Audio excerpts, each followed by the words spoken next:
মিরাজের নেতৃত্বে প্রথমবার টেস্ট ম্যাচ জিতল বাংলাদেশ, সেটাও সাকিব মুশফিকদের মতো তারকা ছাড়াই। সতীর্থদের লড়াকু মানসিকতা বড় ভূমিকা রেখেছে বলে মনে করেন টাইগার অধিনায়ক। অন্যদিকে তরুণদের প্রশংসা করেছেন জামাইকা টেস্টের ম্যাচ সেরা তাইজুল ইসলাম। 15 বছরের দীর্ঘ অপেক্ষার অবসান। সেই 2009 সালের পর আবারও উইন্ডিজদের মাঠে ক্যারিবীয়দের হারানোর সুখস্মৃতি পেল বাংলাদেশ। যে টেস্টের প্রথম ইনিংসে 164 রানে অল আউট হয়েছিল বাংলাদেশ, সেখানেই শেষ পর্যন্ত জয়ী দল তারা, তাও কিনা 101 রানের বিশাল জয়। কামব্যাকের অসাধারণ এক গল্প হয়ে রইল জ্যামাইকা টেস্ট।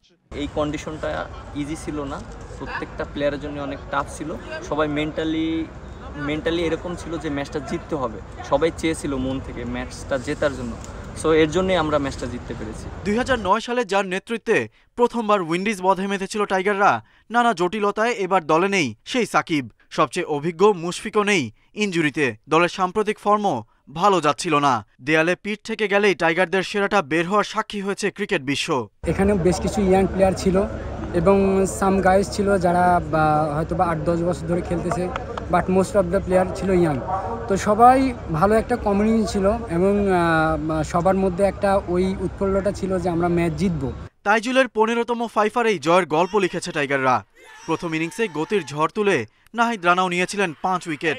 আর সিরিজ সেরা তাসকিন জানালেন মেনি মোর টু কাম। আমরা একটু মোরালি ডাউনও ছিলাম, বাট আলহামদুলিল্লাহ আমরা অনেক স্ট্রংলি কামব্যাক করছি এবং দুইটা ম্যাচে আমি আমার সেরাটা দিয়ে চেষ্টা করছি এবং আলহামদুলিল্লাহ আল্লাহ তাআলা আমাকে রিওয়ার্ড দিয়েছে ম্যান অফ দ্য সিরিজ হিসাবে। বাট ইনশাআল্লাহ মেনি মোর টু কাম। শেষটায় জাকের ঝলক। তার 91 রানের ইনিংসটার কথা আলাদা করে বলতেই হয়। ম্যাচ বিবেচনায় যে ইনিংস ছিল সেঞ্চুরির চেয়েও মূল্যবান। 2024 সালের টেস্ট অভিযান সাফল্য দিয়েই শেষ করলো টাইগাররা। Galib Hasan, Independent News. Jamaica টেস্টের দ্বিতীয় ইনিংসে পাল্টা আক্রমণের মানসিকতার প্রশংসা করেছেন tiger head coach Phil Simmons. ধারাবাহিকভাবে এমন ক্রিকেট খেলতে দলকে উদ্বুদ্ধ করছেন তিনি। এদিকে নাজমুল আবেদিন ফাহিম বলেছেন, মাঝে মধ্যে টেস্ট জয়ে স্বস্তির সুযোগ নেই। টেস্টে শুধু ধৈর্য নয়, টিকে থাকতে দক্ষতাও লাগে। সেই টিকে থাকার মন্ত্রে উল্টো চাপ নিয়ে নেয় টপ অর্ডার। উইকেট পতনের সাথে রানও উঠে মন্থর গতিতে। সামর্থ্যের সীমাবদ্ধতার মধ্যেও কোনো উপায় তো খুঁজতেই হবে। জ্যামাইকা টেস্টের তৃতীয় দিন সাদমান মিরাজের কাউন্টার অ্যাটাক নতুনভাবে চিন্তার সুযোগ করে দিয়েছে। ব্যাটিংয়ে সেই ইতিবাচক মানসিকতাই মনে ধরেছে কোচ সিমন্সের। প্রথম 2 দিন আমরা রক্ষণাত্মক ক্রিকেট খেলেছি, শুধু টিকে থাকার চিন্তা কাজ করছিল। কিন্তু পরদিন ছেলেরা যে ইতিবাচক মানসিকতা নিয়ে ঘুরে দাঁড়িয়েছে তা সবচেয়ে ভালো লেগেছে। আমিও তাদের এটা বলেছি, এখন থেকে আমাদের এভাবেই খেলতে হবে। ব্যর্থতার চক্র ভেঙে জ্যামাইকা টেস্ট জয় স্বস্তির, কিন্তু আত্মতুষ্টিতে ভোগার মতো নয়। কারণ হাঁটতে হাঁটতে হঠাৎ একটাই জিতে তো সব সমালোচনা ঢাকা যায় না। আমাদের যোগ্যতা যতটুকু তার 80% 90% আমরা কনসিস্টেন্টলি খেলতে পারছি, এই জিনিসটা খুব জরুরি। সেটাই আশা করব। তারপরে হয়তো আমরা হেরেও যেতে পারি, কখনো জিততেও পারি, কিন্তু স্যাটিসফ্যাকশনের জায়গা হবে ওটাই, যদি আমরা সেই কনসিস্টেন্ট লেভেলটা ধরে রাখতে পারি। টেস্ট জিততে দরকার একাগ্রতা, শক্ত মানসিকতা। জ্যামাইকায় চ্যালেঞ্জের মুখে নাহিদ রানা, জাকের আলীরা তা করে দেখিয়েছেন। বর্তমান ক্রিকেটের সাথে তরুণদের তাল মিলিয়ে চলতে পারা ইতিবাচক। এমন ক্রিকেটারদের প্রতি আরও যত্নবান হতে চায় বোর্ড। নতুন জেনারেশন কিন্তু এই এক্সপেকটেশনের সাথে বেড়ে উঠেছে। ওরা এটা উপলব্ধি করে যে ওদের এটা করতে হবে, ওদের টিকে থাকতে গেলে এটা করতে হবে। 15 বছর আগে যারা খেলেছে তারা কিন্তু সেই মানসিকতা নিয়ে ক্রিকেট খেলেনি। সো এটার মধ্যে বিরাট একটা পার্থক্য আছে। নতুনদের উঠে আসাটা ওই রকম প্লেয়ারই উঠে আসতে হবে যারা এই ধরনের পরিস্থিতি সামাল দিতে চাইবে, সামাল দিতে পারবে। তাদেরকে কিন্তু আমরা ওয়েলকাম জানাবো কিন্তু আমাদের দলে। জ্যামাইকা টেস্টের সাফল্য দলীয়, যদিও অধিনায়কত্বে মিরাজের দক্ষতার পাশাপাশি ডাগ আউটে কোচ সালাউদ্দিনের ভূমিকাও বড় অবদান রেখেছে বলছেন ফাহিম। কপিল পাল, ইন্ডিপেন্ডেন্ট নিউজ। বিপিএলে সাকিবের খেলা অনিশ্চিত, তারপরেও শেষ পর্যন্ত চেষ্টা আর অপেক্ষা করতে চায় তার দল চিটাগং কিংস।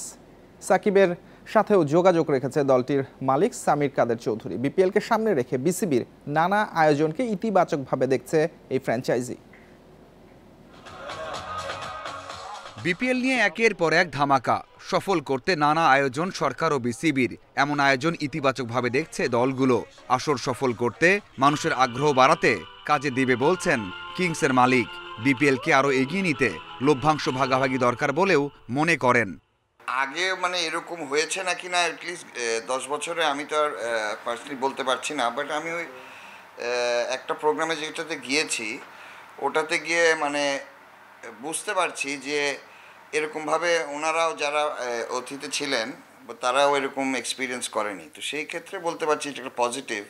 চিটাগং কিংস দল গড়েছিল সাকিবকে কেন্দ্র করে, সব পরিকল্পনা ছিল তাকে ঘিরেই। সুপারস্টারের খেলা অনিশ্চিত, তবে সেটা মানতে চাইছেন না সামির কাদের, শেষ পর্যন্ত অপেক্ষা করতে চান। আমি শেষ পর্যন্ত ওয়েট করব। আমি আলাপ করেছি এমনি আনঅফিশিয়ালি একটু হালকা পাতলা একজন ডাইরেক্টরের সাথে আলাপ করেছি, তো উনিও বললো দেখা যাক আর কি হয় না হয়, এতটুকুই আর কি। লাস্ট আলাপ 7-10 দিন আগে হয়েছে, খেলার মধ্যে আছে তো ওরকম কোনো আলাপ হয়নি, মেবি আজকালের মধ্যে আরেকবার কথা হবে। দল নিয়ে নানা আয়োজন এখনই শুরু করে দিয়েছেন, ভক্ত সমর্থকদেরকেও হতাশ করতে চান না। দেশি বিদেশি তারকা জ্বলে উঠলে শিরোপা জেতা সম্ভব বলে মনে করেন এই কর্তা। উনি থাকলে আরও হয়তোবা জিনিসটা বড় স্কেলে হতো, বড় স্কেলে এখনও হবে আমি সেটা বলছি না, বাট মেবি ব্র্যান্ডিং ট্যান্ডিং এগুলোর ক্ষেত্রে আপনার স্পন্সরশিপের ক্ষেত্রে সাকিব আসলে আরও কিছু বাড়ত। তো আমিও তো ওই উদ্দেশ্যে সাকিব আল হাসানকে নিলে কিছু আমার স্পন্সরশিপ বাড়তি আসবে, ওগুলো চিন্তা ভাবনা করেই আমি নিয়েছি। সাকিব না থাকলে একজন বাঁহাতি স্পিনার দলে নেবে কিংস, এছাড়া আর কোনো পরিবর্তন আসবে না আসর জুড়ে, নিশ্চিত করেছেন সামির কাদের চৌধুরী। সাকিবকে নিয়ে একটু কমফোর্টেবল হওয়ার চিন্তা ভাবনা করেছি টিমে। মাজারুল ইসলাম, ইন্ডিপেন্ডেন্ট নিউজ।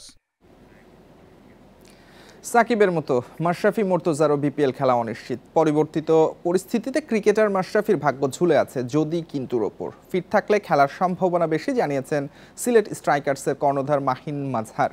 অন্যথায় দলের সাথে থাকবেন মেন্টর হিসেবে। Deems that he is fit, আমাদের কোচ যদি মনে করেন he is fit, definitely there is a possibility with his consent যে উনি ওনার নিজের সত্তা নিজের মতামতকে আমরা রেসপেক্ট করব, কিন্তু overall he is on the team. আমরা এই পর্যন্ত এতটুকুই দেখতে পাই। বাংলাদেশ আয়ারল্যান্ড নারী দলের টি-20 সিরিজ শুরু কাল। প্রথমবার চা বাগানে বিশেষ আয়োজনে হয় ট্রফি উন্মোচন। ওয়ানডের দাপট ধরে রাখার প্রত্যয় টাইগ্রেসদের। সিলেট আন্তর্জাতিক ক্রিকেট স্টেডিয়ামে ম্যাচ শুরু দুপুর 2টায়।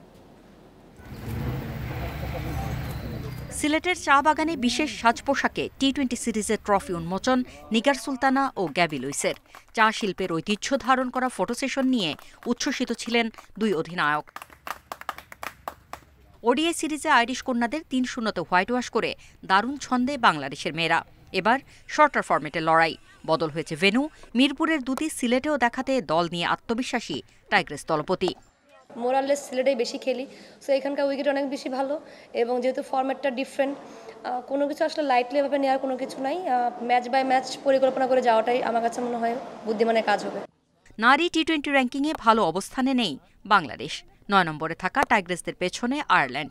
সামর্থ্য অনুযায়ী পারফরমেন্স দেখাতে চায় দল। ওয়ানডে সিরিজ জয়ের দুর্দান্ত অর্জন যোগাচ্ছে অনুপ্রেরণা। হোম গ্রাউন্ডের সুবিধা তো থাকছেই। কনফিডেন্ট আছে কিন্তু ওভার কনফিডেন্ট না, কারণ হচ্ছে আমি চিন্তা করি এটা যে আমাদের এমন একটা টিম যেখানে দল ওয়াইজ যদি পারফরমেন্স করা হয়, সবাই মিলে যদি কন্ট্রিবিউট করে, সেক্ষেত্রে ম্যাচ জেতার সম্ভাবনাগুলো বেড়ে যায়। আমি বলবো না যে অনেক ভালো খেলে ফেলি বা অনেক ম্যাচ একদম ডিরেক্ট ম্যাচ জিতে ফেলবো, তা কিন্তু না, বাট বেটার ক্রিকেট খেলতে হবে। এদিকে টি-20তে শ্রীলঙ্কা ও ইংল্যান্ডকে হারানোর আত্মবিশ্বাস এগিয়ে রাখছে আইরিশ কন্যাদের। সিলেটের ভেন্যুতে এই ফরম্যাটে পারফরমেন্সের সুযোগ খুঁজবে সফরকারীরা। টি-20 সিরিজ নিয়ে আমরা রোমাঞ্চিত। আগে কি হয়েছে সেটা বাদ দিয়ে এই সিরিজে ফোকাস করছি। এই ফরম্যাটে দল ফর্মে আছে, জয় পেতে মুখিয়ে আছে সবাই। আমরা বাংলাদেশ সফর উপভোগ করছি। এর আগে আয়ারল্যান্ডের বিপক্ষে 8 টি-20 খেলেছে বাংলাদেশ। এর মধ্যে 5টিতে জিতেছে লাল সবুজ, হেরেছে 2টিতে। Farida Bakhtiyara, Independent News. 2028 Los Angeles অলিম্পিকে পদকের লক্ষ্যে 3 বছরের প্রকল্প। আর্চারি ফেডারেশনের কোচ মার্টিন ফ্রেডরিকের সঙ্গেও 5 বছরের চুক্তি নবায়ন হয়েছে। জানুয়ারি থেকে 26 জন আর্চার নিয়ে শুরু হবে বিশেষ ক্যাম্প। এর বাইরেও বিকল্প প্রস্তুত রাখতে চায় ফেডারেশন। আর্চারি ফেডারেশন বছর জুড়ে চলে যাদের কার্যক্রম, দেশে ও আন্তর্জাতিক টুর্নামেন্টে নিয়মিত খেলার সুযোগ পান আর্চাররা, আছে অর্জনও। টোকিওর পর সরাসরি খেলেছে প্যারিস অলিম্পিকে। এবার 2028 লস অ্যাঞ্জেলেস অলিম্পিক নিয়ে বড় লক্ষ্য নির্ধারণ করেছে ফেডারেশন। জানুয়ারি 1 তারিখ থেকে আমাদের প্রজেক্টটা চালু করব। 26 জন খেলোয়াড় নিয়ে আমরা শুরু করব। এতে করে যদি আমরা 3 জন 6 জন 8 জন রেডি করতে পারি অলিম্পিকের জন্য, যদি কোয়ালিফাই করার পরে আমাদের টার্গেটটা থাকবে আমরা মেডেলের দিকে। 2018 সালে কোচ হয়ে আসেন জার্মান মার্টিন ফেডরিক। দেশের আর্চারির উত্থানে বড় ভূমিকা তার। অলিম্পিক পদক জয়ের প্রকল্পে মার্টিনের উপর আস্থা রেখে আরও 5 বছরের নতুন চুক্তি করেছে ফেডারেশন। মাসিক বেতন $5,000। আমাদের হিসাব নিকাশটা খুব সূক্ষ্ম, আমরা জানি কাকে দিয়ে কি কাজটা হবে। আমাদের বেসিকটা আমরা ঠিক রাখতে চাচ্ছি সবসময়। মার্টিন ফেডরিক শুধু আর্চার তৈরি করে না, সে কোচও তৈরি করতেছে। সফলতার পাশাপাশি সমালোচনাও আছে আর্চারিতে। ভবিষ্যৎ নিয়ে অনিশ্চয়তায় দেশ ছাড়ার নজিরও আছে। অসীম কুমারের পর যুক্তরাষ্ট্রে পাড়ি জমিয়েছেন এসএ গেমসে স্বর্ণজয়ী হাকিম আহমেদ রুবেল। ফেডারেশন অবশ্য এই দায় আর্চারদেরই দিচ্ছে। তাদের যোগ্যতা অনুযায়ী আমরা দেওয়ার চেষ্টা করেছি। আমরা তৈরি করতে পারছি খেলোয়াড়, এমন তো না যে আমার বটম লেস হয়ে গেছি আমি। আমার ঝুড়িতে খেলোয়াড় আছে, এটা প্রমাণ আমরা করেছি, সেটা সাগর প্রমাণ করে দিচ্ছে। 2025 এশিয়ান আর্চারি চ্যাম্পিয়নশিপের আয়োজক বাংলাদেশ। নভেম্বরে এই আয়োজন সংসদ ভবনের মাঠে করার লক্ষ্য। অন্তর্বর্তী সরকারের কাছে লজিস্টিক সহায়তা চায় ফেডারেশন। পিয়াস সাহা, ইন্ডিপেন্ডেন্ট নিউজ, ঢাকা। এই ছিল আজকের যত খেলায়। আমন্ত্রণ পরের আয়োজনে।